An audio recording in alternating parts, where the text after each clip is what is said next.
కాబట్టి ఈ కేసును సిబిఐకి ఇవ్వాలని వారు కోరారు. ఆ తర్వాత మీరన్నట్టు ఆ కేసు సిబిఐకి వెళ్ళాలా లేదా అన్నది కూడా ఒక ఇది జరిగింది.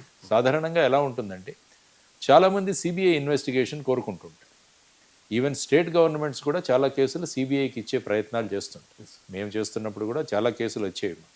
కానీ సిబిఐ యొక్క ముఖ్యమైన ఉద్దేశం ఏంటంటే కేంద్ర ప్రభుత్వ సంస్థల్లో ఉన్న అవినీతి ఏదైతే ఉంటుందో దాన్ని ఆపడానికి ముఖ్యమైన వ్యవస్థ సిబిఐ. రాష్ట్ర ప్రభుత్వం ఇచ్చిన ప్రతి కేసు కూడా సిబిఐ తీసుకోవాలని ఎక్కడ నియమం లేదు.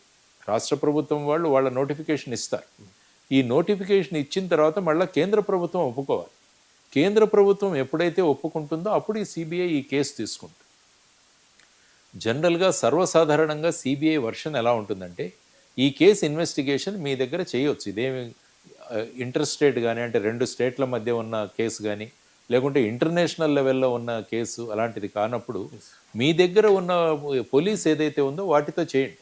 ఎందుకంటే ఎప్పుడైతే సిబిఐ ఇన్వెస్టిగేషన్కి వస్తుందో అంటే ప్రజలలో రాష్ట్ర ప్రభుత్వంలో ఉన్న పోలీస్ మీద నమ్మకం తగ్గిపోతుందన్నది కూడా మేము జనరల్గా చూస్తుంటాం. సో ఏదైనా కాంప్లికేటెడ్ కేసు వస్తే అప్పుడు దాన్ని అగ్రి చేసే ఉంటుంది. కానీ తర్వాత ఏంటంటే జనరల్గా సిబిఐ దగ్గర ఉన్న మ్యాన్ పవర్ కూడా చాలా తక్కువ. కాబట్టి ఈ మ్యాన్ పవర్తో వాళ్లకున్న బేసిక్ వర్క్తో పాటు ఈ వర్క్ను కూడా టేకప్ చేయాలంటే చాలా ఎఫర్ట్స్ అక్కడికి వెళతాయి. సో సర్వసాధారణంగా సిబిఐ ఇటువంటి కేసులు అంటే రాష్ట్ర ప్రభుత్వం ఇచ్చే కేసుల్ని తీసుకోవడానికి